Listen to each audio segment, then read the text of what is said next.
Good evening, ladies and gentlemen. Here we are live in Hawaii. My name is Marcus Baylor, and to my right is Ryan Eastman. How are you doing, dude? I am doing great. We are finally at the end of the long journey to crown the champion of the 2019-2020 FBA season. We started with 24 teams, and we are down to the final two, the Plymouth Taproots and the Hawaii Kahunas. The two. Yes, and oh, You're good. Go on, Marcus. yes. The two of the top teams that have gone into the playoffs are actually going to be coming in head to head.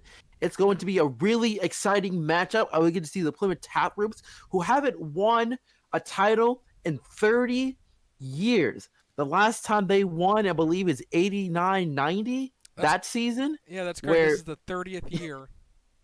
yes, and that was the year that Vicky Turner won. And look, lo and behold, her son is able to has a chance to do the same thing to bring a championship back over to the roots.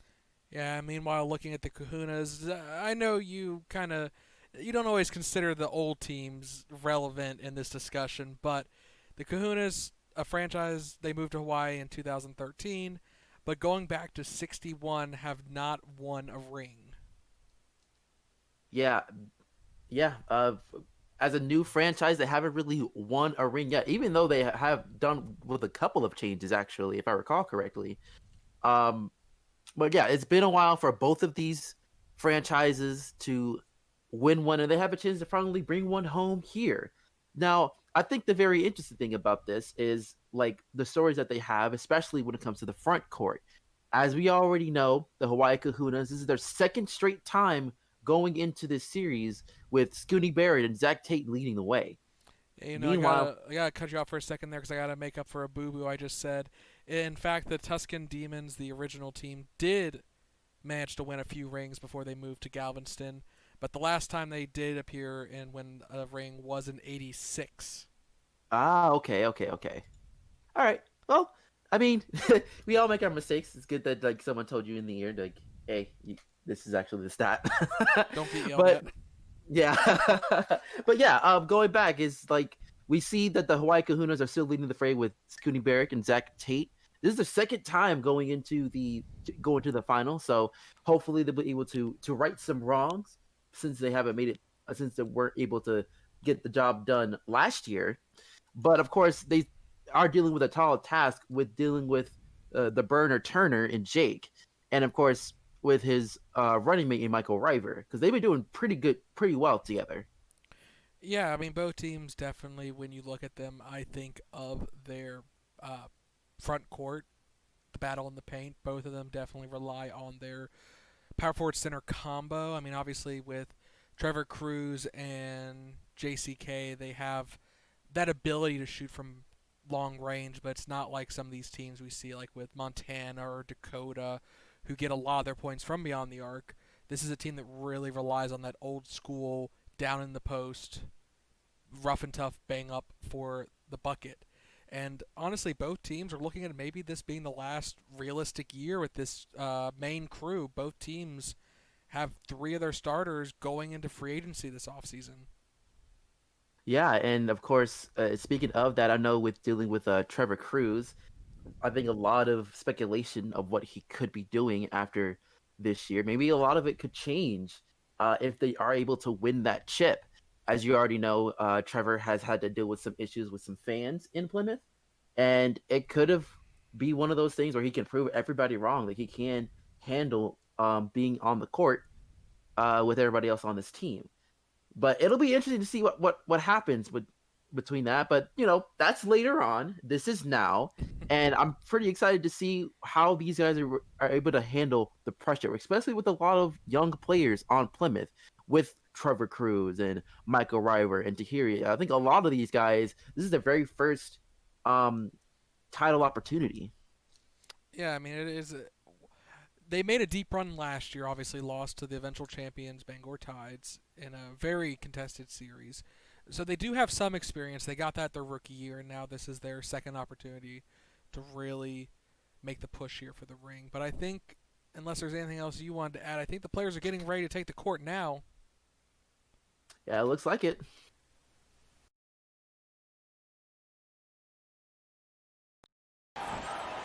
All right, here we go. Looking at the tip off.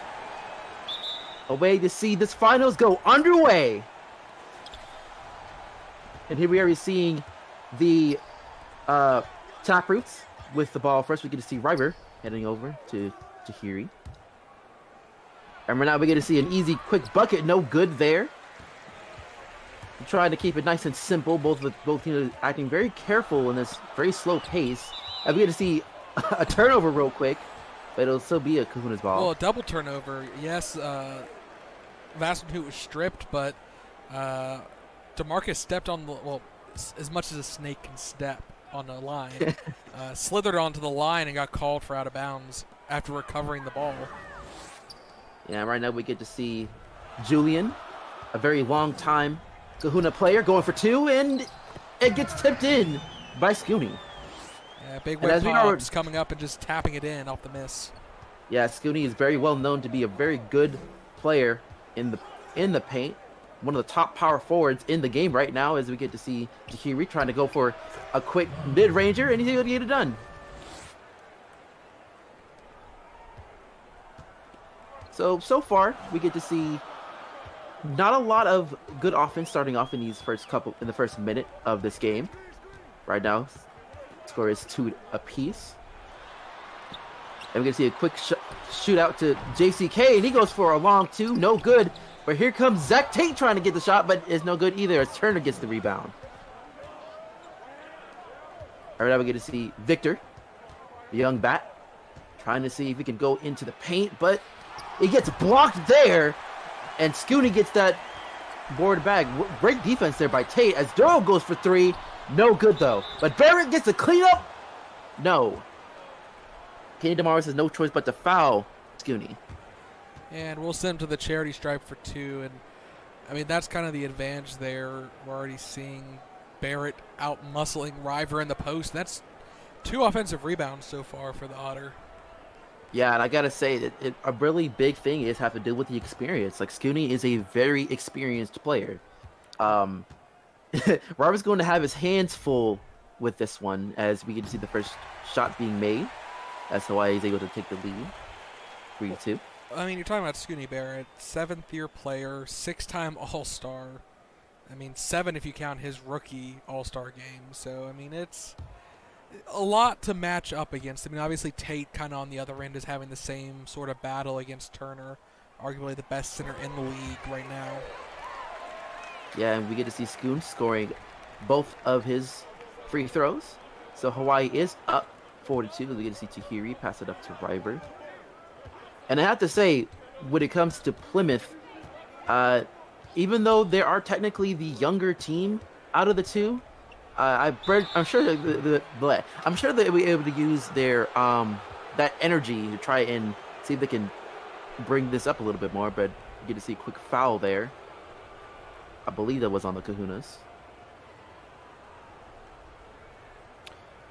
Yeah, and I mean, we talk about the Taproots. You definitely say a younger team, but you also have the fact that, you know, Kenny DeMarcus, 2012 draftee, really didn't find his stride as a starter for a while.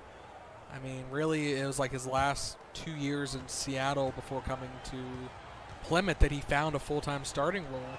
So you have a player that's kind of had to battle his way up to the position he's in. It's not like he was gifted a starting role right out of the draft like some of the other Taproot second-year players.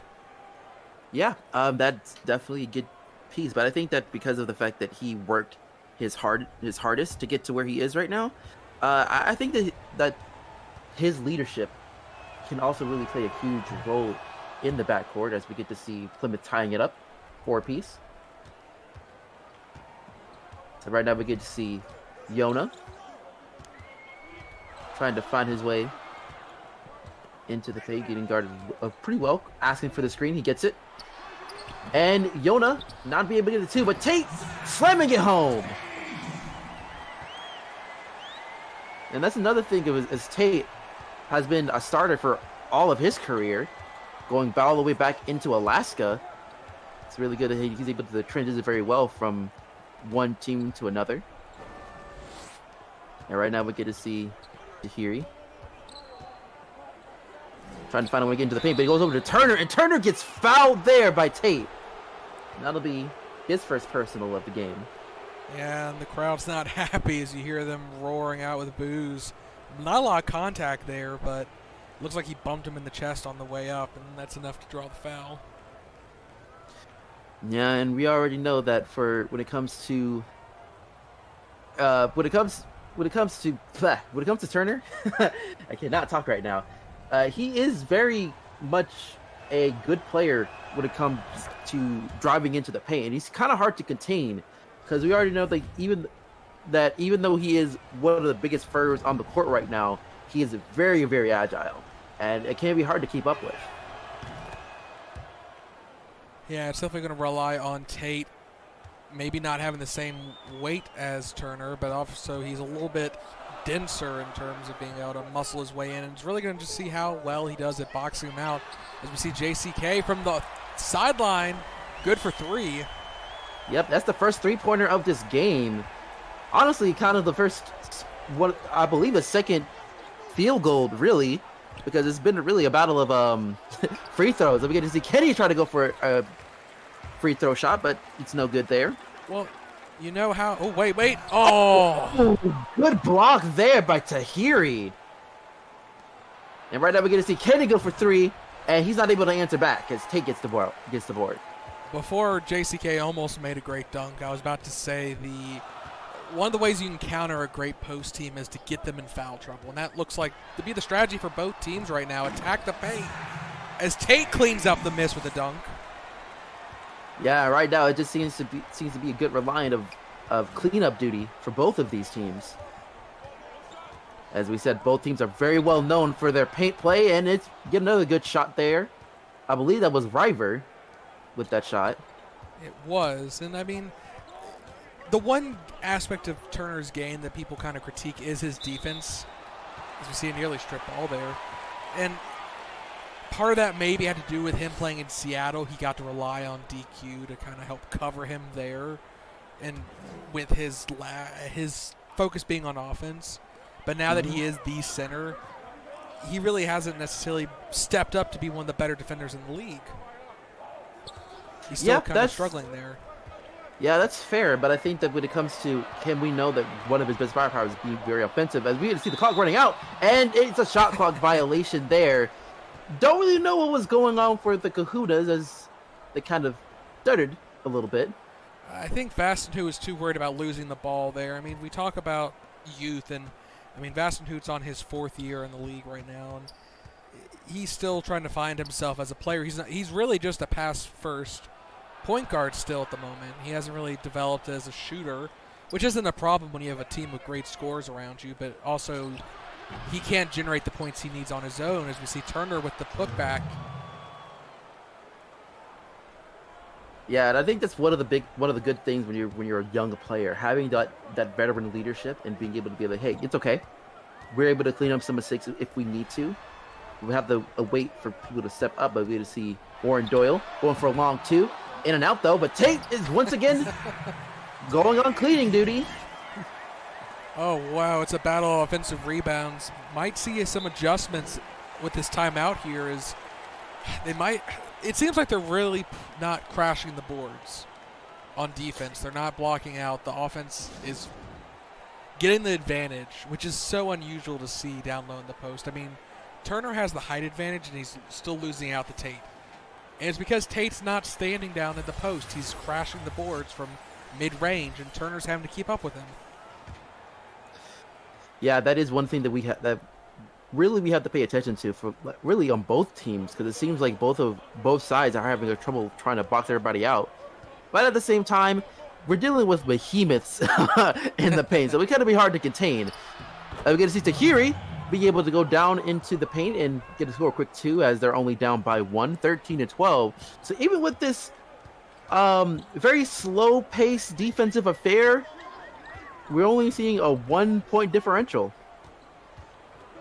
Yeah, well, you would know with your years in the league the kind of challenges these players are facing right now. Fighting down low in the post, obviously your brother Bobby was more often down there, so...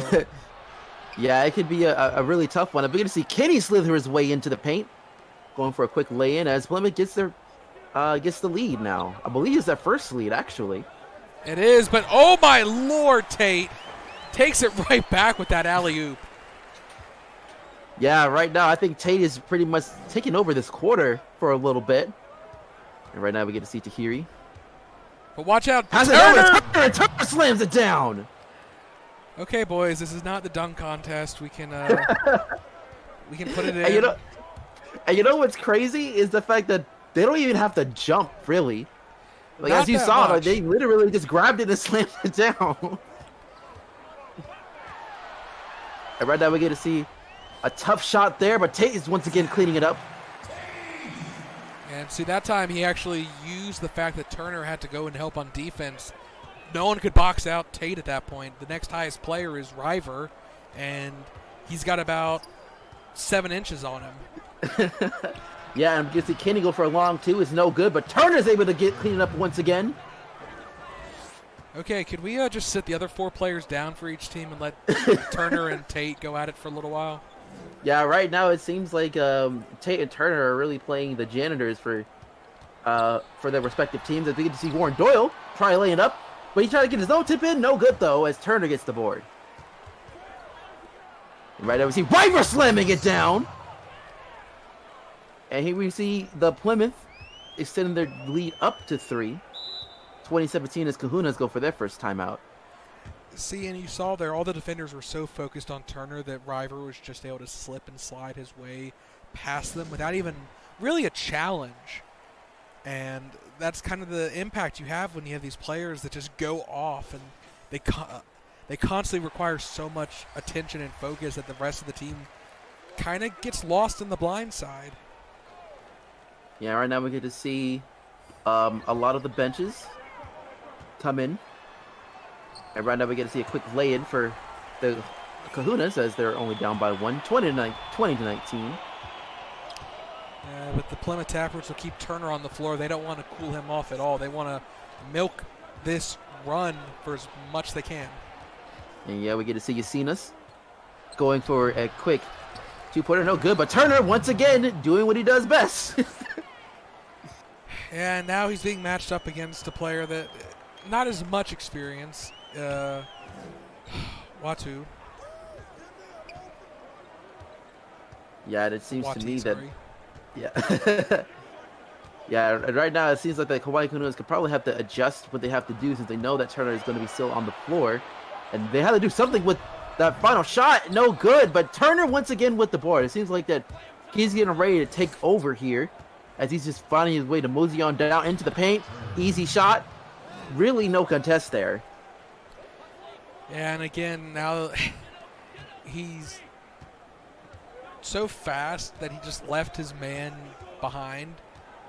And Wati had no chance to get between him and the basket, and it just left a wide open shot. We see Norwich missing his layup. Yeah, right now we get to see Springer passing over to Marin. And Marin going back to Yacina. Yacina for 3, and no good, though. And Norwich, long-time Kahuna, gets the board. Here we get to see a quick block there as King passes over to Monge and going over to Norwich. They're trying to figure out what he wants to do with this ball. He passes it back up to King. Sophia trying to lay it up, and it's no good. But right now we get to see things slow down a little bit. Plymouth has another opportunity to extend the lead as Yacina goes for 3, and it's good. Finally able to make one of them fall. Yeah, and that'll be the first 3-pointer for the Plymouth Tapper, second 3-pointer overall in this game. Yeah, but it pushes up the score 8 differential now. Yeah, right now we get to see Turner finally taking the time to get a breather, and we get to see Samantha come in to fill in that position. Right now we get to see King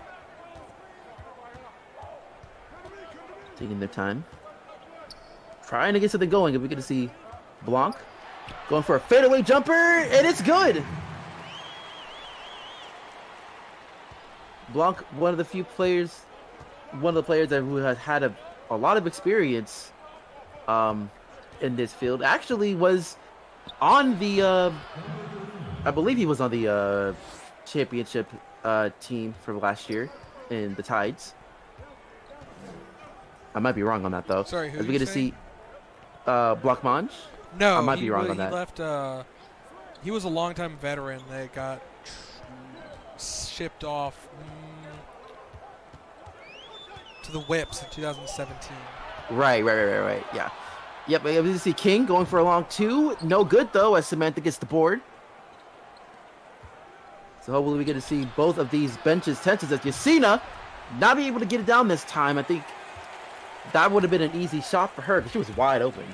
Yeah, that's her third or fourth wide open three. The Kahunas have to make an adjustment in their transitional defenses. They go for an alley-oop, but it's intercepted. Yasina in the fast break. No one around. Elevates. Yeah, right now they are pretty much... We already know that Yasina is the one that's going to be on fire here. Former Spectrum. Really showing her experience there as Blancmange laying it up and in. So yeah, they finally get their first points after a couple of minutes, it seems like. And we get to see Yasina, the Kahuna crowd, shouting for defense. They needed it. As though the Bell Mares, we get to see Maroon going over for the long two. No good as Wadi gets the board. And right now, King gets fouled there by Alicia Springer. So we'll be able to see some swaps going on as we get to see, I believe it's Sevilla Kinkian coming in for the Roots as we get to see a quick shot there, and we get to the and one as Samantha gets that first personal. And here's where a bit of a comeback can get started, an and one opportunity, and a quick defensive stop gets them right back in this game. Assuming Delgado can make it, and he does. Yeah, right now we get to see Krellinger going up for the Roots. And right now we're hoping to see some kind of answer. Essentially, it's Tay Delgado gets the quick steal. Have another chance for a fast point break. And he gets the end one as well. Okay, 6 points possibly here in the last minute of the quarter. All from Delgado. I mean, you don't need to make a three-pointer if you can get it done from the charity stripe. Oh, yeah. It's that old school mentality once again. And as we see, Hawaii's only down by 2. And as we get to see, going for a quick three-pointer, and it's good there. So they're able to extend the lead up to 5, excuse me. And we get to see Delgado go for a quick heave, and it's no good. So after the end of 1, we get to see the Plymouth leading on the road by 5 at 34-29. Yeah, explosive first quarter, especially in the paint with all the dunks we saw here. We'll see when Tate and Turner get back on the floor again, if they're able to continue it into the second quarter. Yeah, that's going to be very interesting to see what happens here. As we saw, it was a little bit of a slow contest in the early going in the first quarter, but both teams started to pick it back up, especially in the paint. Yeah, and I was going to say, interesting thing about Hawaii is looking at who's on their team. I mean, Delgado, yes, is only in his 3rd year, but he has some starter experience from his time in Albany, as does Monge back when he played for Bangor. And even Alphonse Norwich has played quite a bit of starter when needed for Hawaii. So Hawaii's bench has got a lot of experience as starters. Yeah, we're going to see Norwich with a quick steal. So they have an opportunity to try and cut this down even more as Norwich lays it up, and it's good. So now the deficit down to 3, 34-31. And right now we are seeing the experience kind of overwhelm Plymouth a little bit, even though they are in the lead. They were in a pretty big deficit when Tate was on there, but now it's been cut down to only 3, so they have to find some kind of rhythm. As Sophia needs to do something with the rock, going for a tough 3, and is an air ball. A fadeaway as the shot clock expires is not the kind of quality shot you want to see. That's a wasted possession. And you're right. Really this was a 10-point game not that long ago, and Delgado just absolutely sliced it in half. Yeah, so that's going to be one of the big things that Plymouth really needs to focus on, is trying to find a way to answer on defense. And as I say that, Samantha with a good block there. And we get to see Plymouth have another chance to extend this lead. And then we'll be able to do so as Blanc gets the board. So what you're saying is if you're going to foul harder? I'm not saying that in particular. Because those and ones absolutely destroy your momentum. And having those two back-to-back was unreal. Yeah, and right now we see Hawaii cutting it down to 1 after that quick lay-in. And we got the crowd yelling defense, and then we'll be getting in this possession as we get to see Plymouth extended back up to 3, 36-33. Well, and right there, Yasina with her 10th point. I mean, she's almost put up a fourth of the point, or more than a fourth of the point so far for Plymouth off the bench. Yeah, right now we get to see Samantha get the board, so that once again we see Plymouth having an opportunity to extend it even more. Keep an eye on Yasina. I imagine they'll get her the ball. She's feeling it tonight. Oh, yeah. And right now we get to see a quick pass to Samantha going over to Yasina, as you say. She has to do something. Not a lot of time on the clock. Gets a quick screen. Go for a tough 3. In and out. And Alphonse gets the board, and they have a chance to try and cut this lead once more as Blanc, longtime vet, has the rock. And right now both teams are kind of at a stalemate. As they pass it over to Kealoha. They have to do something here as they're pretty much passing it along the arch. And Tay going with a very tough shot. And once again, we see another air ball in these past few positions. But this time it was Tay Delgado. Yeah, if only he got a foul, he could have gotten a 3-chance opportunity from the free throw line. Yeah, but even then, that's kind of a rarity. Both teams really know how to position themselves well, so it doesn't get to that point. Well, and you talked about making defense adjustments. I mean, that's 2 times in a row now we've seen the defense shut the offense and down and force them to go with the last-second shot as the shot clock finally eats away at them. And again, down to 5 here. Yeah, Samantha trying to find a way to get in there, and she's able to do so as we finally get to see Plymouth extended back up to 5, 38-33.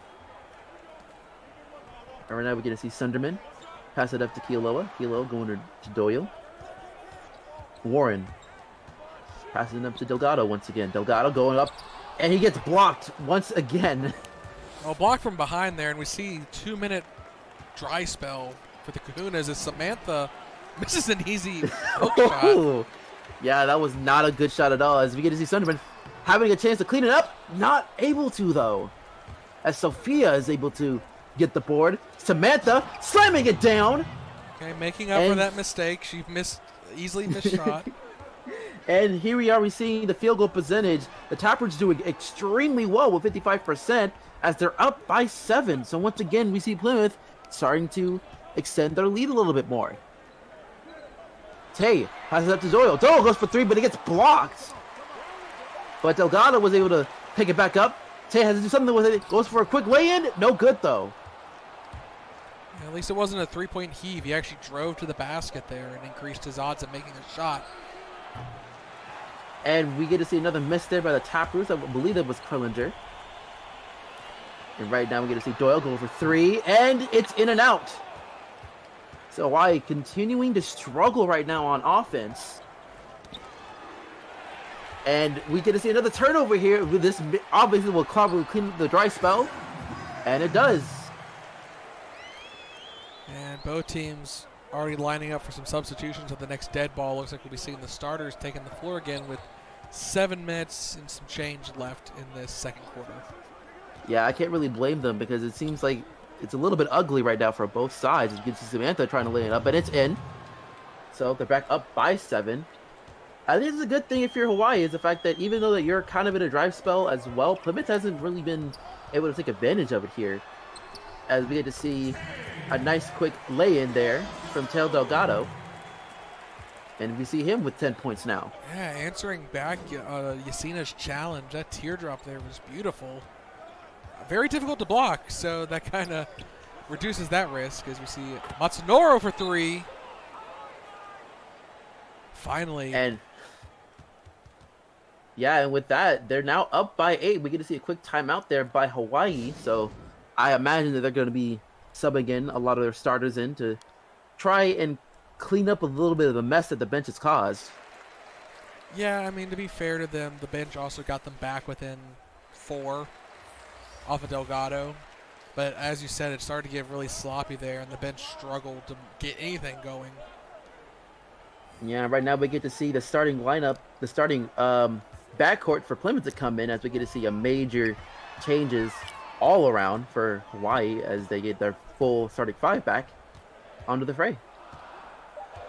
And yet they do nothing with it. Yep, and we get to see Vasana going for a very tough 3, and it's no good. I don't know what was going on in that possession. Yeah, again, the defense is playing them for a loss. Both sides struggling with the shot clock. That's being their worst enemy right now, except for Plymouth has been able to at least convert more from the field. Yeah, right now we get to see Kenny DeMarcus passes over to Trevor.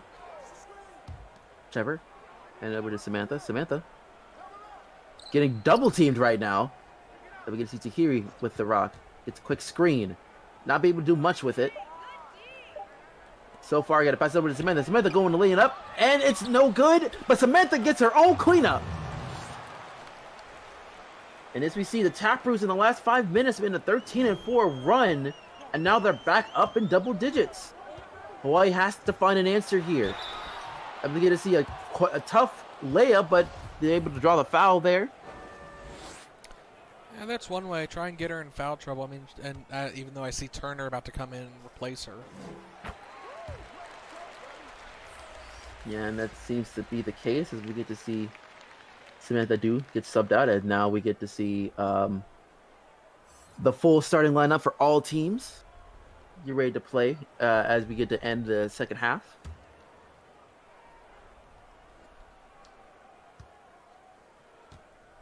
We'll see if JCK is able to make the second one. And it is. So right now, Hawaii is only down by 8, 47-39, as we get to head into 5 minutes into this game. So right now, we get to see River laying it up, but no good. And Barrett gets the board. Yeah, he had to battle Turner for that, though. It could have gone either way. JCK lays it up and in. Yeah, JCK showing his quickness into the paint, as they're now cut the deficit down to 6, 47-41, as Kenny hands over to Tahiri. Tahiri trying to take advantage of that screen, and he does. Able to get some of the space that he needs to go up into the paint, and Turner with it once again with another cleanup. You could just watch him tracking that ball as it went up, and he knew it was going to be off the iron, and that's just so hard to defend. Yeah, it really is. And right now we get to see a little bit of a struggle into the paint for the Kahunas, as once again they're not able to get some points on the paint. As Trevor Cruz going for a long 2, no good, but Tahiri tips it in. Yeah, he's not afraid to throw that up when he sees Tahiri has a free lane to the basket just to clean up any mistake. Yeah, right now we get to see Yona going over to JCK. JCK fighting way into the paint once again, but he gets freaking blocked to oblivion. Yeah, I believe that ball just went into like the 6th row. Yeah, Rivers sent that flying, and actually the Taproots going to make another set of substitutions here. Maybe looking to put some more defense on the floor to kind of really strangle Hawaii out here. Yeah, and that's really been the name of the game right now, is JCK with the rock. Passing it over to Barrett. Barrett going for the tough 2, not able to get him down, but he gets blocked there by Turner. But he's able to draw the foul, and of course, that was Scooty's not really too pleased about that. I wouldn't be pleased either if the 330-pound Fox came charging at me and put his elbow on my shoulder. Like, I'm almost surprised they didn't call a flagrant on that, because it was very close to an elbow to the neck there. Yeah, I'm surprised that Scooty didn't immediately go right up into the Fox's face. In all honesty. I mean, and right now that's the last thing we need is 2 players getting suspended for fighting game 1 of the finals. Oh yeah, I mean, like, it's the name of the game, man. Like, once you're in that heat, I'm sure that both teams really want to show how much they want to win this. As Trevor going over to Marone. We're going to see a long pass over there to Cruz, but they weren't able to take advantage of that. But JCK is drawn the foul. And JCK is not looking too happy about that. No, he felt like he got all ball on the way up, but the refs calling contact. So that will send Trevor to the line 4-2. Hawaii not even really making a dent so far with the starters back on the floor. And they only got 3 minutes and 30-some seconds left before the first half comes to a close. And I don't like their chances if they go into that second half down by 10. Yeah, I understand that. It's really going to be imperative that if they need to get something to bring them back, they have to do it now. As Cruz able to get the second one, and once again, they are up by 10, 53-43. Well, it's been Plymouth's field goal percentage is why I say that. They've just been so efficient. Whereas Hawaii has struggled. It's not like you can point to turnovers or anything being the reason why they're down. They're just not making their shots. Right now, we're going to see JCK going for a 3, but once again, no good. And Cruz passes over to DeMarcus, and we see Marone pass it back up to Cruz. So, as you can see, Plymouth knows what's up right now as they're slowly draining the clock, as they're not able to make it that time, and as Barry gets the board. Warren trying to lay it up, and he's able to get it done. So while I understand that the Taproots are trying to bleed up the clock, they do need to try and see if they can keep at a distance with the score, as Cruz passes over to Marin. Yeah, they're not in a rush. That's the mindset, it seems, at the moment, which, like you say, if you take the pedal off the gas, sometimes that makes it so you can stay in the game longer. Ooh, and we're going to see a nice 3 there that was from smooth. Kenny. I was not expecting that. I thought that was going to be just a Jake Turner cleanup. Because, I mean, he was alone in the post. Like, no one was there. Yeah, and which is a rare surprise, but Kenny's able to get it done. I think a 3-pointer over a 2 is good in it by any means. That we get to see Scooney trying to see if he can cut the zippers down back to single digits. Pass it up to Yona. Yona with a tough 3, no good, and Kenny with a surprise board there. Well, would you rather you've seen the videos of the alley-oop attempts that turn out to be a 3-pointer, right? Yeah. Like the surprise on their face, like I was supposed to dunk that, and you just stole that away from me. Yeah, right now we're going to see Turner cleaning it up. I think that'll make up for the... Would you even call it a failed alley-oop attempt? Because it was a 3 regardless. Yeah, but I mean, when someone throws up a rock as a clear pass and it goes in, I mean, you're just surprised as everyone. Yeah, but I think it's a good kind of surprise. As we get to see a quick 3 there from JCK. They're going to say his ball was on the line. All right. And that stark difference right there.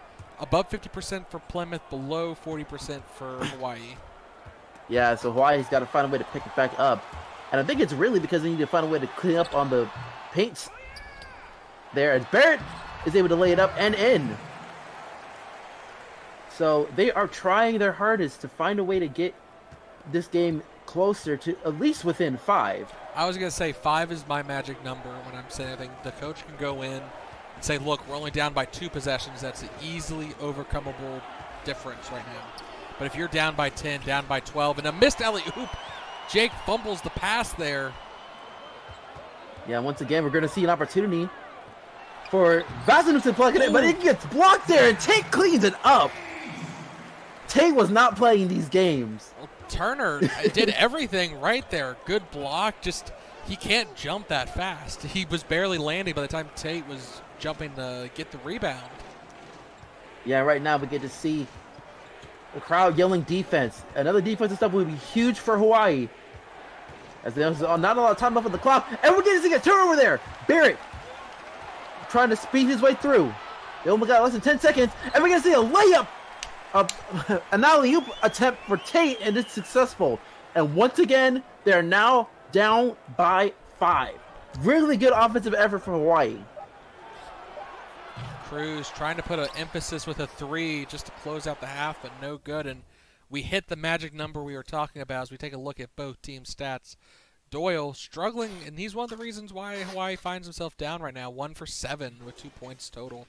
Tate, 14 points, 7 of 8 so far with 8 rebounds. Julian, 9 points, 1 assist. Made one of his 2 3-pointer attempts.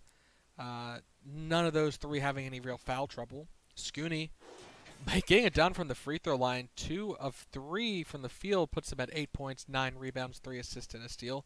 Vastenhout, the other kind of kahuna that's pulling down the team at the moment, hasn't made a shot yet. Delgado, though, maybe they can consider starting him in the second half, has 10 points, 2 assists, and 2 steals. The veteran Norwich, 2 points, 3 rebounds, and a steal. Blanc, 4 points, 1 rebound. And Kealoha, 2 points, 2 rebounds, and an assist. Those 3 shooting above or at 50% coming off the bench. Sunderman also shooting 50%, but has only taken 2 shots, so has 2 points to his name after 7 minutes on the floor. And actually, Hawaii's bench has been doing overall better, except we look at King, 0 for 4 with 1 rebound, 1 assist, and Teowati, only 1 rebound, 1 assist, but hasn't taken a shot. He only was on the floor for 5 minutes. And as we hop on over to the Taproots, it's been the Turner show. 16 points, 9 rebounds, perfect from the floor so far, with 5 offensive rebounds. I'm pretty sure 5 of those field goals came off those offensive rebounds, too. DeMarcus, 5 points, 1 rebound, 1 assist, and a steal, 2 for 8. Cruz, 2 points, 1 rebound, missed 3 of his shots so far, but only taken 1 3. Again, foul-wise, none of the starters really in any kind of major foul trouble here, as Turner has only 1 to his name, which is kind of the big one to keep an eye on. If Hawaii is going to continue to attack the paint, they might try and get him up to 4 or 5 fouls quickly. Mm-hmm. Matsunora, 11 points, 4 for 6, 1 rebound, 2 assists, and a block. River, 2 for 3 as well, 4 points, 1 rebound, 2 blocks, getting it done on defense. Samantha coming off the bench, 4 for 6, 8 points, 6 rebounds, on her way for a double-double off the bench, and has a stat and steal, block, and assist as well, getting it done from everywhere on the floor and shooting 66% from the field.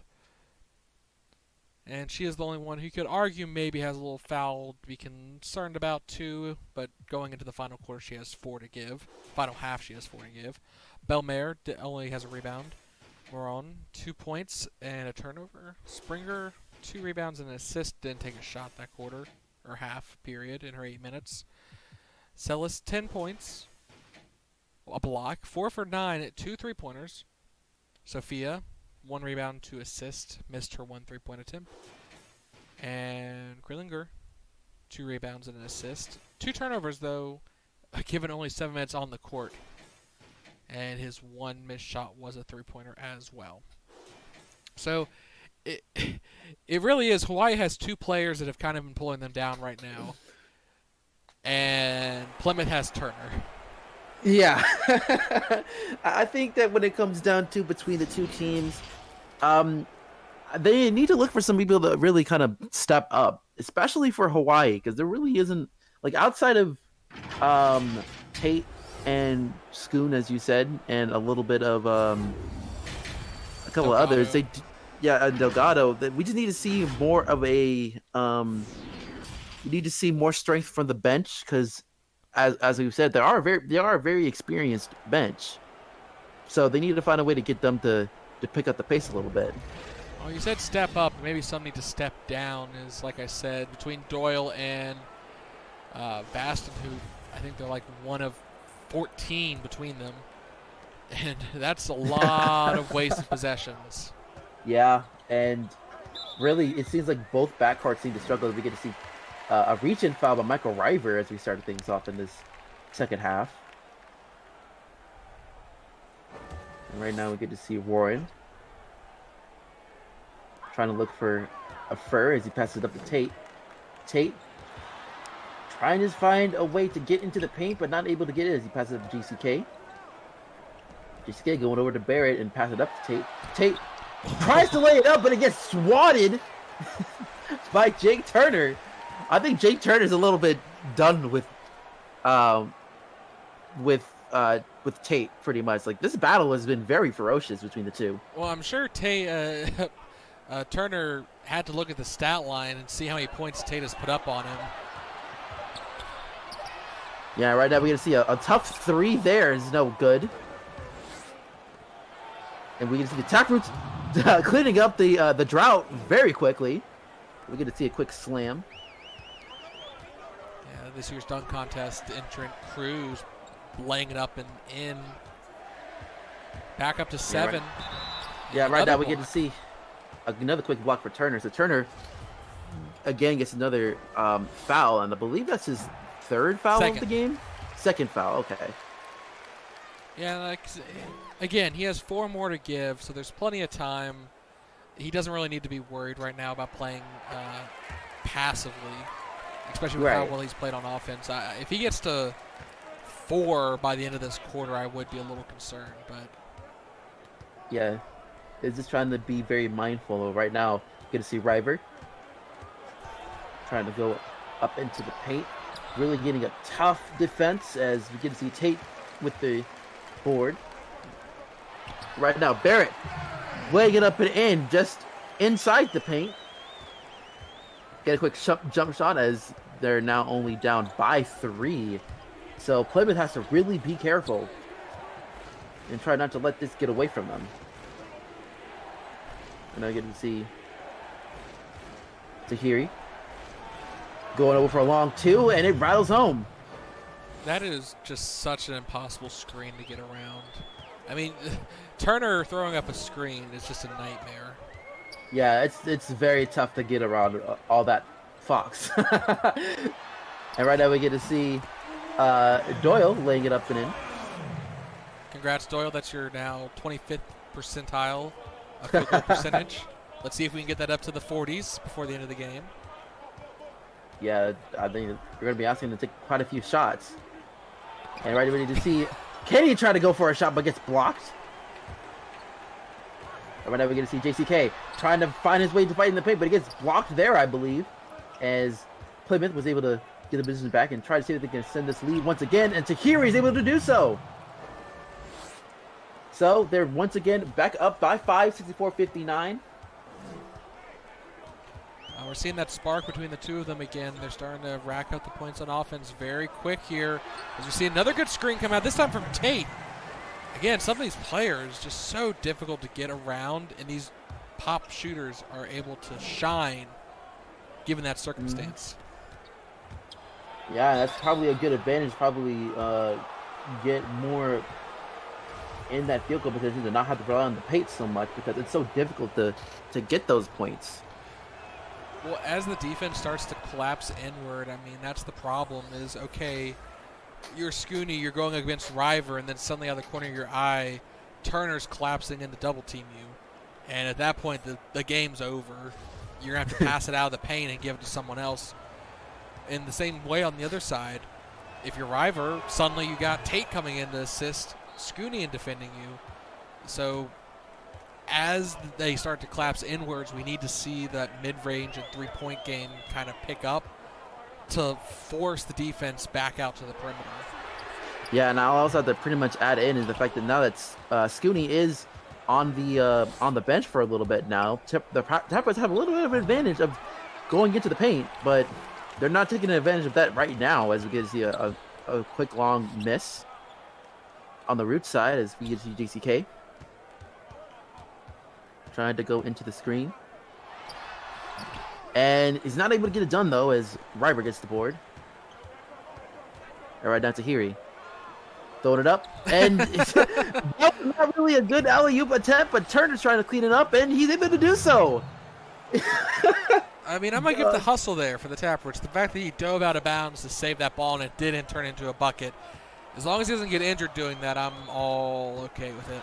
Yeah, it could have been a complete disaster in that case, but they were able to show a lot of stride to make sure that they extend this lead more. Well, for the photographers, it is an absolute disaster. That's a $20,000 camera he just crashed into. Yeah, I mean, it comes with the gig, you know.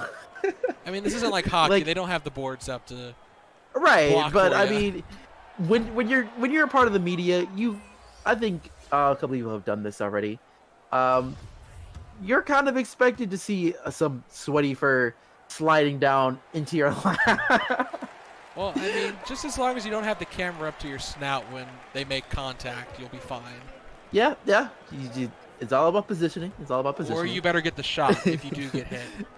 Yeah. Anyway, going back into the game, we get to see Tahiri with the rock. Has a lane open, but instead he goes for a long two. I'm not sure if I would agree with that there, because there was a lot of space. I think he saw Norwich was watching him and ready to collapse in on him. And he decided that the open two versus trying to fight Norwich in the post, it would have been a race at that point, and I wouldn't want to race the rat to the post. For my own health, at least. Fair enough, but he's been pretty clean these past few years, as we get to see Turner going over for a quick jumper on his own, and he's able to get it down. And once again, Plymouth is now up by 8. So right now we get to see Kahuna's once again calling for another timeout. Again, I don't blame them. They're down by 8. They just made massive substitutions, bringing in parts of their bench.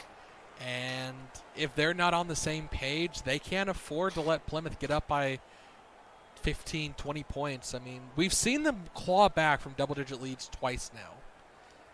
But yeah, But how many are they going to have to go through at this point? You have to find a way to take over this game, because right now you're kind of playing into Plymouth's game a little bit. Well, yeah. I mean, if it's a 1-point game, you know who they're giving the ball to, and can you stop him? And I don't think Turner's missed a shot tonight, so the answer is no. Yeah, it's going to be a struggle, and especially with the fact that I believe Schoon is still on the bench. I think both Schoon and Tate are still on the bench right now. Yeah, but Vastenhood, I gotta point out that lovely double clutch there. He completely danced around Turner in the air, and even though he missed the shot, he does get to go to the line for 2 off the putback attempt. Yeah, and it just really goes to show. I think that's kind of what they need to do, is to find a way to get Turner to be in that foul trouble, as you say. Because if he ends up going into that 4th or 5th foul by the end of this quarter, you would be worried as a Taproots fan, because he has to play. He has no choice but to play a little bit more passive if he draws that many fouls. Because you don't want to. Because you do not want to have Turner sit out for the last 5 minutes of your game. No, you don't. And thankfully it wasn't on him. He's still at 2, but maybe that's something to go forward later in the series that they might try and exploit. I mean, again, you have to get the fouls called, which is difficult on him. He's very good about not falling for the ploys of pump fakes and such. You really have to earn your trips to the line with him. Yeah, and right now we get to see Hawaii score a little bit earlier in this game. Now they're only down by 5. Let's see if they're able to clean it up, but it doesn't seem like to be the case, as we get to see Springer do what she does as she extends the lead back up to 7. I won't believe in Hawaii until they actually have a 5-point lead at this point.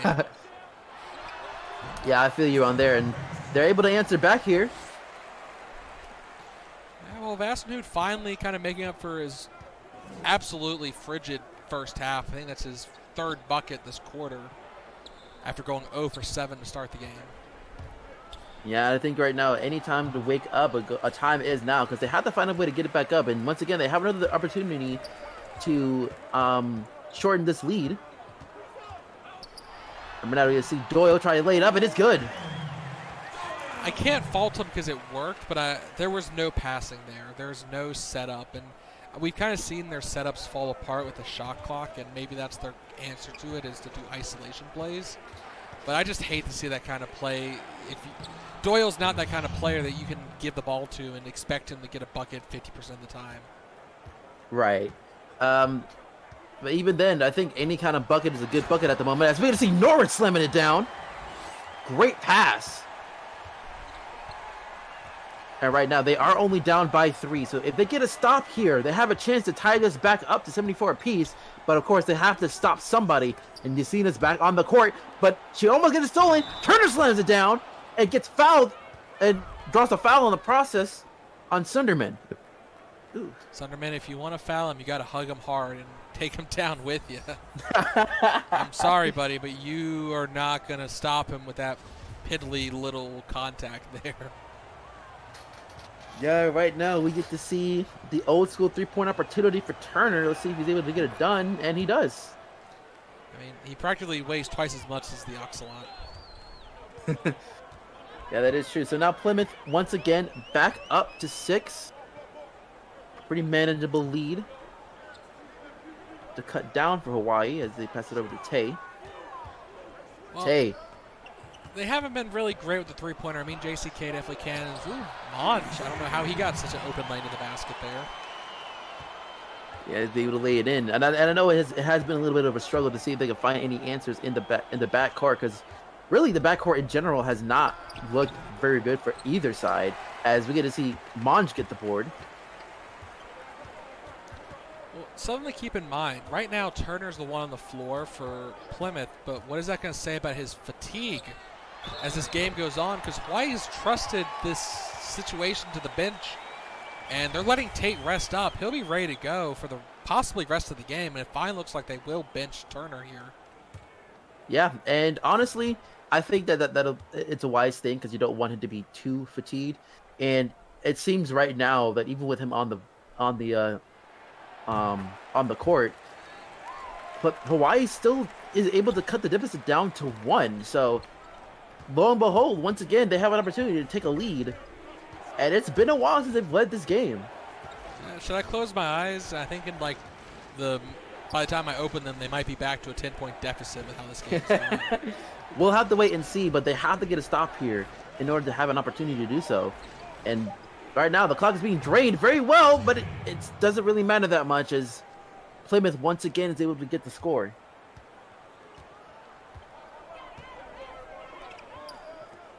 So right now we see Monge going over to a long 2, and it's good. They're just trusting the White Wolf down in the post. He's getting it done right now. Yeah, he's a long-time veteran. He's been in these positions before. So I can't really blame them for wanting to rely on the White Wolf. But we're going to see Belmare go for a quick 2-pointer. As now Plymouth is once again up by 3. I think right now what really needs to get this team going is to possibly see if they can get a 3-pointer, but it's going to be tough. Outside of Doyle and JCK, they just don't have it. I mean, both teams are really outside of, they have 1 or 2 3-point shooters, and outside of that, it's a miracle if they make it. And once again, we're going to see 2 field positions right now for both teams. And right now we get to see Tay not really doing a very wise pass there as it gets turned over, as we get to see a huge block there. Yeah. And Norwich gets the rock. I don't know if I'd call that huge. It didn't make it to the 4th row. I mean, still, it's very impactful. We get to see King trying to get into the paint, looking for a pass. He does so as Blanc once again tries to clean it up. No good, though. And Yacina going for a 3, and it's not there either. And they're leaving her open, and they're staying alive at least. Yeah, and Tay gets blocked, but Monge gets to clean it up right there. And then once again, Hawaii is down by 1, 81-80. As Sophia passes it up to Yacina, and who ends up with Belmare. Belmare trying to look for a long 2 and is able to get it done. The Kunas have pulled up their field goal percentage back to the positive 43 range, whereas Plymouth, I'm not going to say they're struggling. They're still shooting 51% from the floor. Yeah, it went down the last time you've seen that stat, as Hawaii once again cuts the deficit down to 1. I think really, if they could find a way to immortalize the Plymouth Tapos a little bit, try to get them down to the floor, they have a chance to win this game, because even though they've been at 50% for a majority of the game, Hawaii still found a way to stay in this. Yeah, I mean, again, right now it's the bench. Can the bench keep it close enough for the starters, or maybe even get a lead here? Yeah, right now that seems to be the struggle here. As once again we see Sophia slamming it down very easily. Quick 2-pointers as they're now back up by 3, 85-82, as we're getting to the final minute of the 3rd quarter. So right now, Tay has a little bit of a lane, and he gets fouled and 1, so they have an opportunity to tie it here. Can we just call him Tay and 1? This is his 3rd and 1 opportunity this game. Honestly, that's a good nickname, Tay and 1. And right now we're going to see a full, for some reason we're seeing a full substitution on the Root side. I mean, only 40 seconds left in the quarter. Maybe a little premature, but at the same time, they're tied. Yeah, it's 85 apiece, so they're trying to find a way to get some kind of lead before the third quarter ends. Because right now, both teams are just going neck and neck. As you can see, Marone trying to find a way to lay it up, and no, pass it up to Cruz. He needed it done, and the and one. So the Roots have a chance to bring it back up to 3. Yeah, and actually thinking about it, I don't mind so much bringing the starters in. It's only for me for 40 seconds. You're not really going to tire them out. And with how this game has been, it really does seem like this is going to be a last possession game, 1 or 2 point differential. So every opportunity you can get, there's very little risk here bringing your starters back on the floor just to make sure they get a bucket or 2. And they're able to go up by 3. I mean, would you really count it as a 2 possession since both teams have kind of struggled beyond the arc? If Tay's on the floor, apparently not. Yeah, right now it seems like they're ready to drain the clock here. So I think they might be okay with either tying this up or be down by 3. And right now we get to see Tay trying to lay it up, and it's good. So it looks like that this is going to be a 1 point difference. And we get to see a quick heave for Kenny, and it's no good. So by the end of 3 quarters, we only see a 1 point deficit. 88-87, Taproots leading. Yeah, and like I said, Plymouth has not led since very early in this game.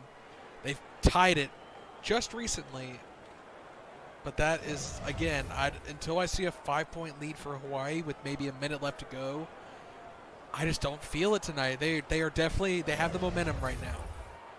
But when both teams bring their starters out, is that momentum going to carry over to them? Yeah, and that's another big thing is that Hawaii starters are very rested at this point.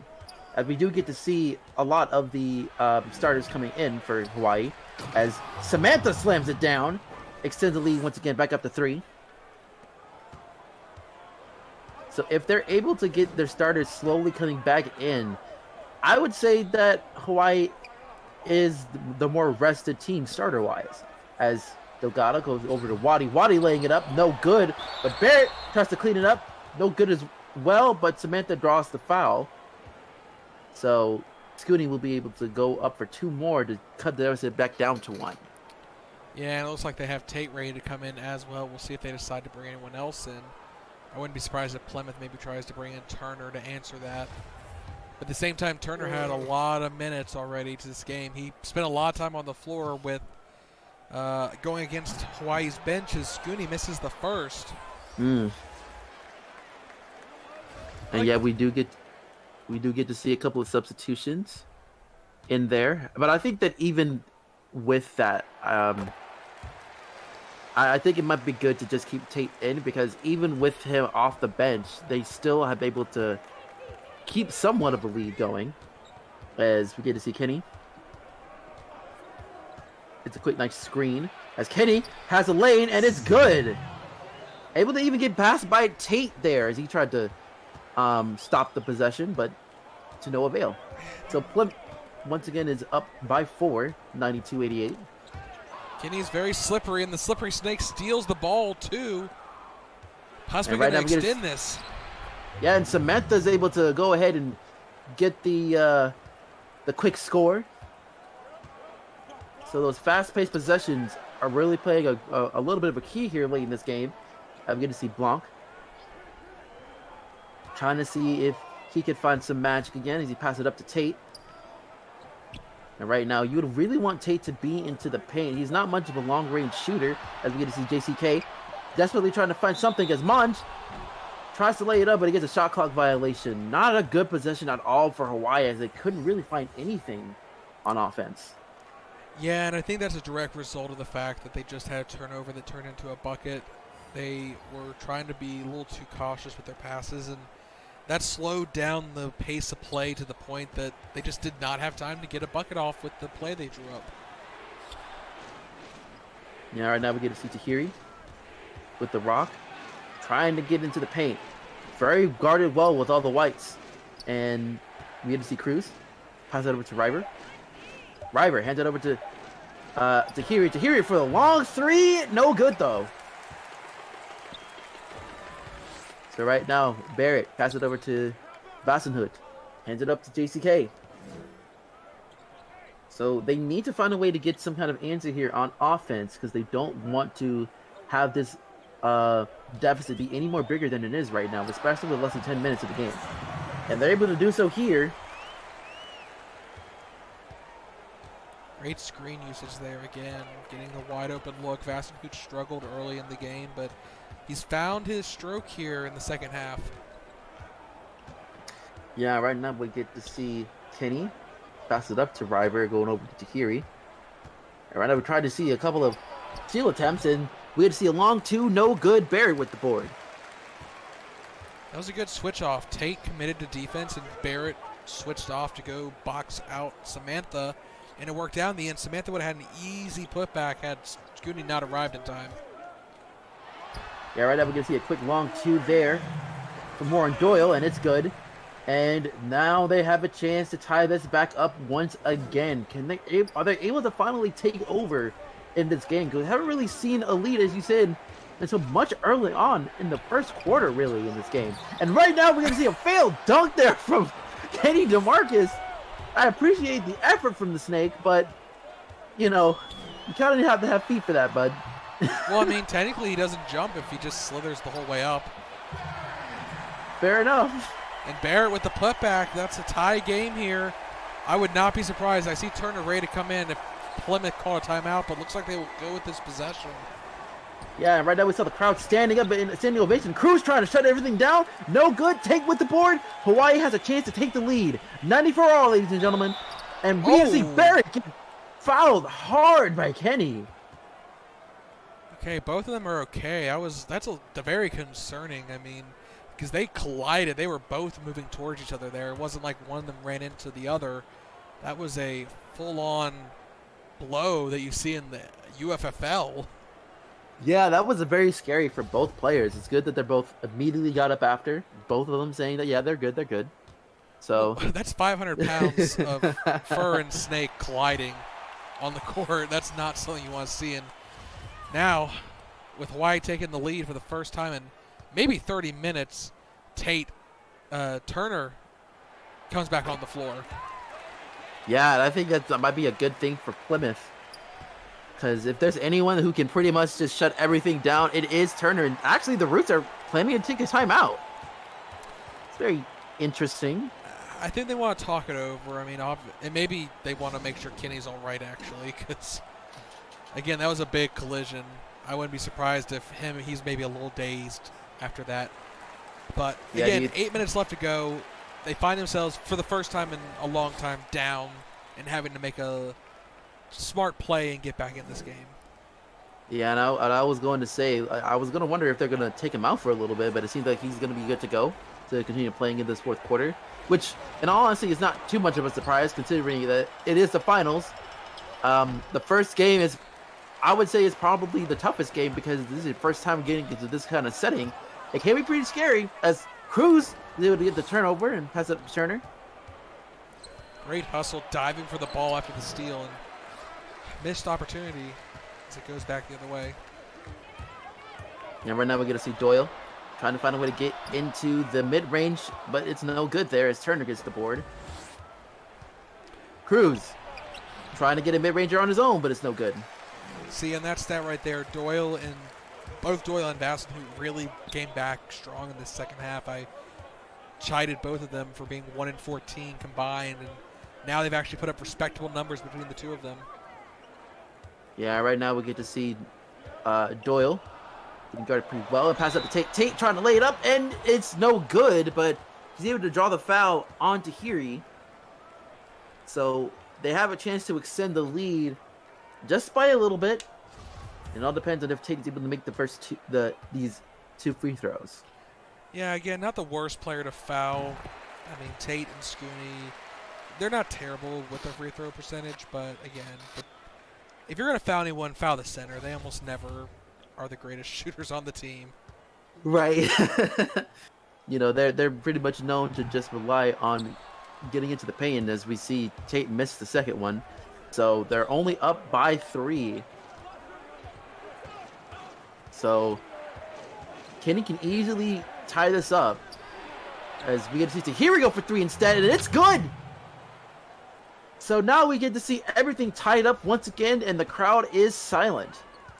By the way, I can confirm the stats have been fed in my ear. Tate had the 3rd worst free throw percentage on the Kahunas this year. Right, so once again we get to see a quick mid-ranger as they extend the lead back up to 2 for Yona. All right, now Kenny hands it over to Tahiri. Tahiri getting a quick screen from Turner. They have a little bit of a lane, but they weren't able to get it done. They actually had a quick step faster than Tate, but that's a lot of body to get by, so they weren't able to get it done.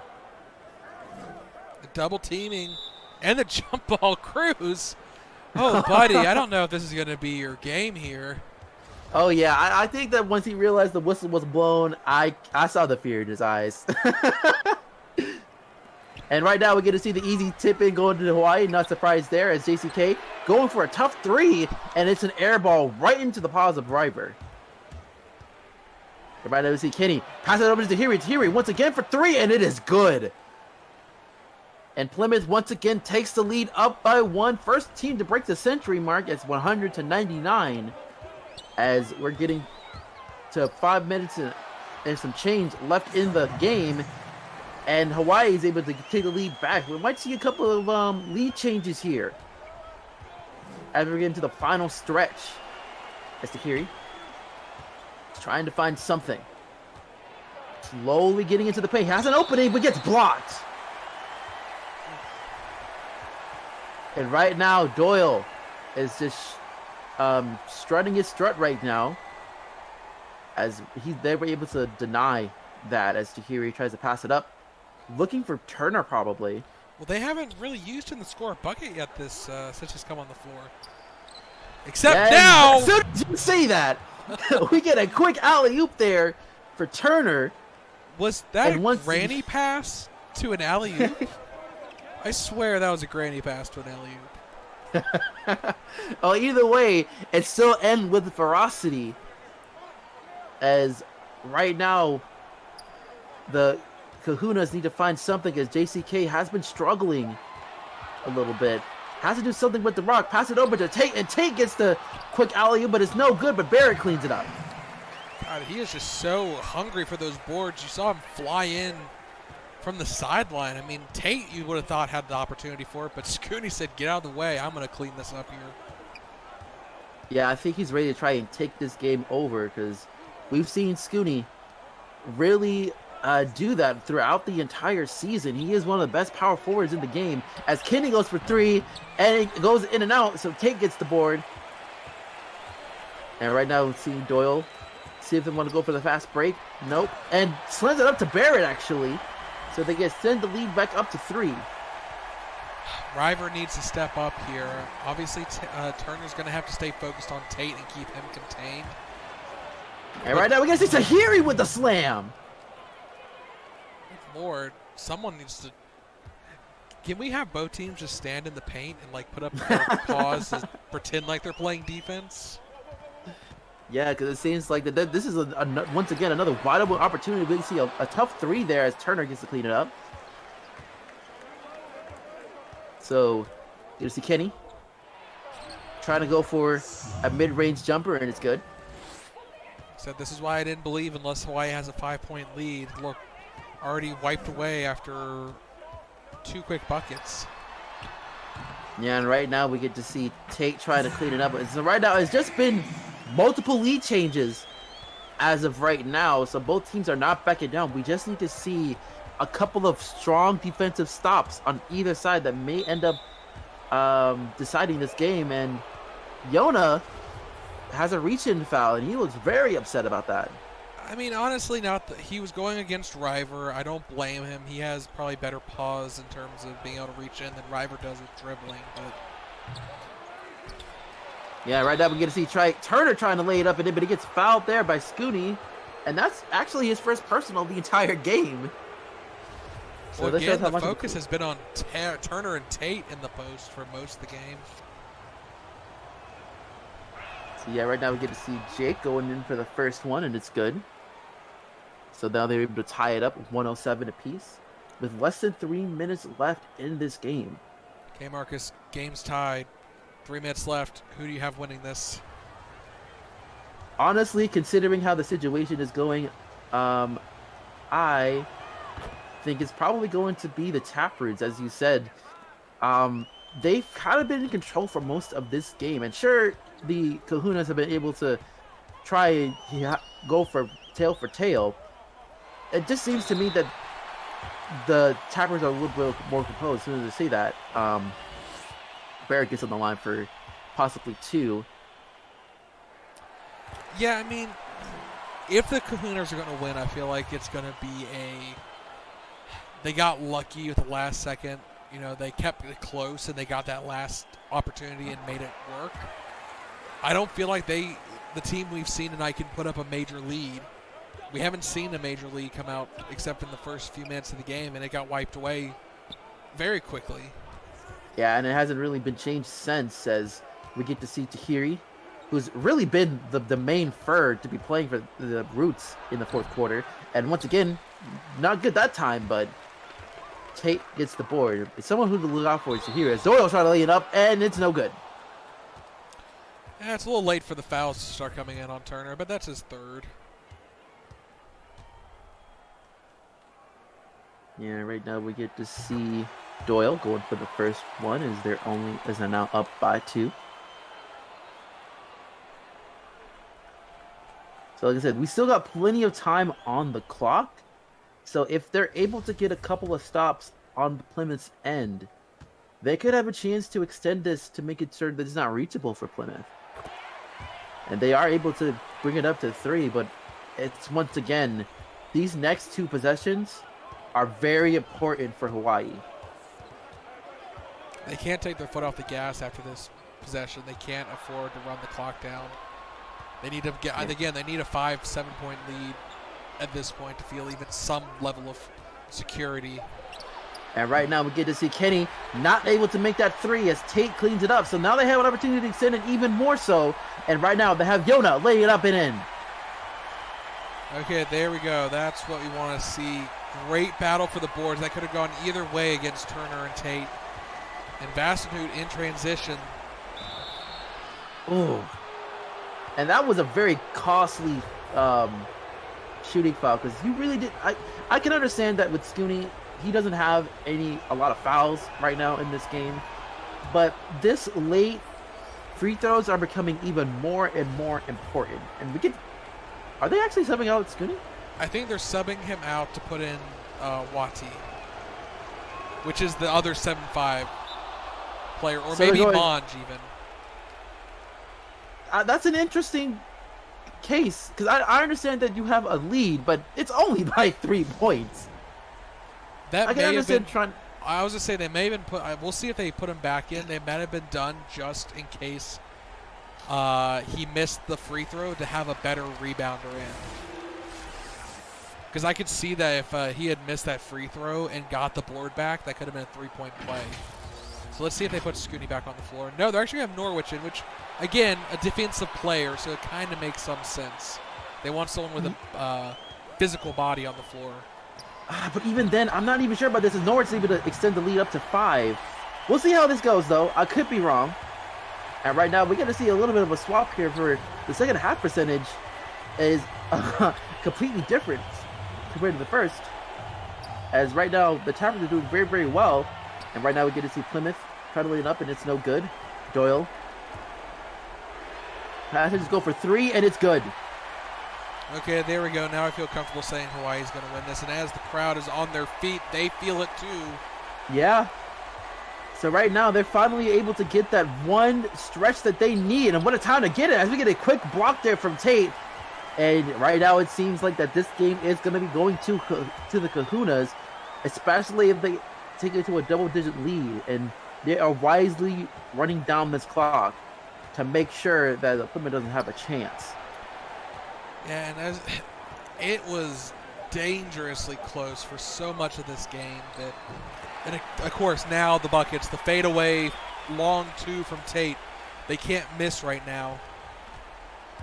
Yeah, and I think that it's safe to say that this was a good game for both sides. And even though that they're going to be down one for Plymouth, I would say that this isn't too much of a loss because you had control for most of this game. Yeah, I'm calling So this a half win for both teams.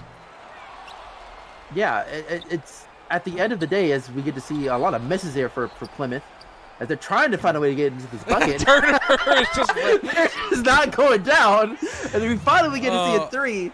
Turner. As as we're finally seeing down by 7, and this we're going to call it good here. As Hawaii is able to win this game 120-113. What a way to start off the finals. I'm pretty sure Turner was just padding his stats there. That was like 4 offensive rebounds. But speaking of which, as we go into I'll look at the stats here and read them out to everyone. Turner, 27 points, ended with 20 rebounds as well with his padded stats there in the last 10 seconds. Kenny DeMarcus, 5 for 20 from the field, struggled really in the second half. 7 assists though. Cruz, 7 points, 1 rebound, and a block. Missed his 3 3-pointer attempts. Andrea Matsunoro, the other big scorer for Plymouth, that kept him in at 25 points. Not as accurate, 9 for 24 from the field. River, 6 points, 6 rebounds, 2 blocks, getting it done defensively. Torrey, 2 points, 1 assist. Celis, 10 points, 5 assists, and 2 blocks. 4 for 11. Maybe would have wanted to put her in a little bit more for offense there at the end. Springer, 4 points, 3 rebounds, and an assist. Samantha, 12 points, 7 rebounds, assist, a steal, block. Again, also maybe someone they would have, going forward, considered putting in the floor for more minutes with how well she played. Belmare also played pretty well, 3 for 4, 6 points, 3 rebounds. And Sophia, 2 points, 1 rebound, 2 assists, and a steal. Martin still only took 1 shot in his 10 minutes, 2 rebounds, and 3 assists. And jumping on over to the winners of today's games, Hawaii. Doyle started off 0 for 7 and made his next 5, I believe. Or maybe he was 1 for 7 and missed 1. But 13 points, 2 rebounds, 3 assists, a steal, and 2 blocks. Vasenhout, 16 points after having none in the first half. And Tate with 19 points, 20 rebounds, almost a 20 for 20 with 4 blocks. Barrett, 21 points, 13 rebounds, 4 assists, a steal, and a block. Norwich, 6 points, 8 rebounds, assists, a steal, 3 for 4 from the floor. Delgado, 15 points coming off the bench, 2 rebounds, 3 assists, and 2 steals. 6 for 14. Nice showing there from the third-year player. First year on Hawaii. Blanc, 13 points, 4 rebounds, 6 for 9. 1 offensive rebound to his name as well. Wati, 2 points, 2 rebounds, assist, and a block. Sunderman, 2 points. Kealoha, 2 points, 2 rebounds, an assist, 1 for 2. And King, the rookie, missed all 4 of his shot attempts, but had a rebound and an assist. And we'll take a look at the team comparison by quarter. And honestly, I'm pretty sure it's going to say it was Plymouth's game all the way till that last quarter. Yeah, honestly, I'm like I said before during the actual game, I feel like that Plymouth has proven that they can actually win on the road, on Hawaii's court. Of course, it didn't happen here, but for a majority of this game, it just felt like that the Taproots were kind of been in control for a majority of it.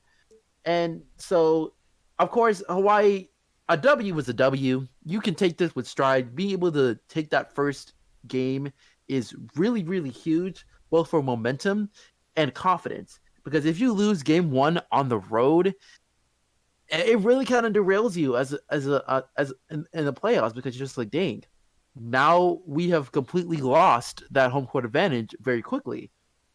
But that didn't happen here. So I think that even though people may consider this as that they escaped, but a win's a win. So they have an opportunity to see if they can defend it one more time before having to go over to Plymouth.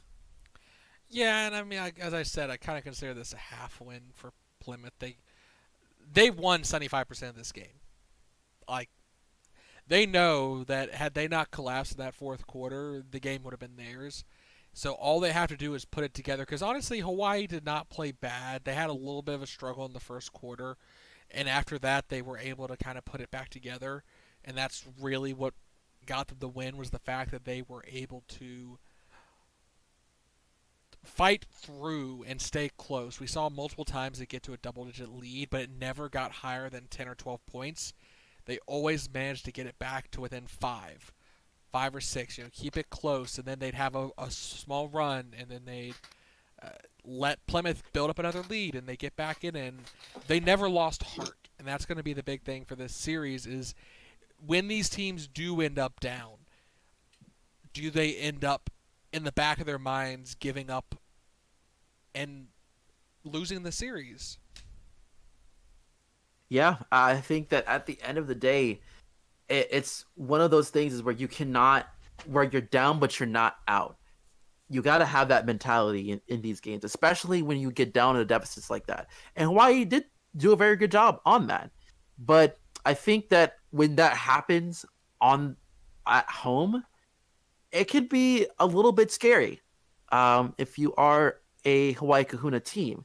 Of course, you don't really think about that right now. Obviously, you got to think about that probably like the day where you take a little bit of a break before they pick back up again. But I think at the end of the day, taking this win is really huge for them. While it was relatively close, I do think that they have to pretty much say that yeah, this is going to be a very very tough series. Both teams are very very close, as we already know. Both teams are they both got the number one seed for a reason, and they're just showing a lot of stride. And I think that this is going to be a really good opportunity for the Roots to really show that hey, we can take away the home field advantage if we can, and it's going to be interesting to see what happens here. And I mean, everyone talks about Plymouth, or sorry, talking about Hawaii, the fact that they are arguably the hardest road destination for any team. It's very difficult for fans to get out there, and you more often than not, it's 90% Kahunas making up the field, and it's a double-edged sword on the flip side. When they go to Plymouth, Hawaii is going to face the same situation. There are not a lot of Hawaii fans that are going to fly out all the way to Plymouth to support their Yeah. team. Some of the diehards will, but it is not a lot of any kind of support when they go on the road Yeah. for both these teams. Yeah, so I think that like going into game two, who do you think is more of a must win for? Will it be the Taproots or would it be the Kahunas? Kahunas. I mean, the Taproots, if they win, great. They honestly probably win the series at that point, because if they win and they go to follow that up with two home games and they can jump to a 3-1 lead, Kahunas, that's, you have to win. The Taproots, honestly, winning tomorrow possibly gives them the series. Whereas if they lose, it's still 50-50, in my opinion. Whereas the Kahunas, like I said, if they lose tomorrow, it might be over for them. Yeah, I think that is a really good point because I already know that for um with how the Roots were able to play throughout this game, they've proven that they can really handle the noise and they know how to quiet other people down. Um, I don't know if you can really say the same for Hawaii once they head over to the Roots, but that's going to be more so for Game Three. So the Kahunas, if they need to have that cushion, that cushion is really really important to have. So I agree with you there. That the Kahunas need to take Game Two in order for them to still have that chance.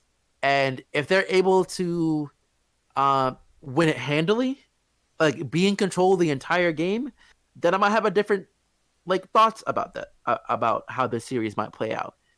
But for now, I think you can probably consider this as a little bit of an escape, but it's still a W nonetheless. They have a really good advantage of being able to have a little bit of a cushion before we travel all the way back east to Plymouth. And honestly, it's all about putting the pressure on the opponent. That's what's going to be the breaker here. If the Kahunas are up 2-0, all the pressure's on Plymouth then. They can't drop a game Right. at home. Like, that's possibly the end. Whereas if the Kahunas lose tomorrow and it's a 1-1, all the pressure's on them. They have to steal a game in Plymouth. And Hmm. like I said, both teams tonight at least showed, for the most part, that they could play under pressure. Right. Is the who is going to crack first, or will it be an absolute knuckle brawl for this whole series? Well, honestly, I hope for the latter. I hope that both teams will continue to Hypothetical, not really. actual, please. Yeah, yeah. Not we're not expecting teeth to fly out now. Yeah, Alphonse, go back to the locker room. Don't listen to this. We're not telling you to do things like that. Yeah. But yeah, I think that like I'm all for it. If we have more scrappy play like this, I wouldn't mind this. I think that like this is going to be, I guess, a nice change of pace because we've seen a lot of series where it seems like the backcourt are the ones that have been relied upon the most. Are you Um, tired of the 3-point game already? I, I think it's fine. I think the 3 point games can be really fun to be in, but you know, The dunks we are can where go it's a at. little old school. It is nothing wrong with a little bit of old school here and there. Yeah, well, like you said, that wraps up game one here tonight. Hawaii stays alive 1-0, gets their first foot taken towards the championship trophy. Plymouth now, we'll see if they can answer tomorrow or if they'll have to watch the Kunas go up by 2. I've been Ryan Eastman, and joining me tonight was Marcus Baylor. Thank you, Marcus, for joining. Hey, it's not a problem. It's always a pleasure.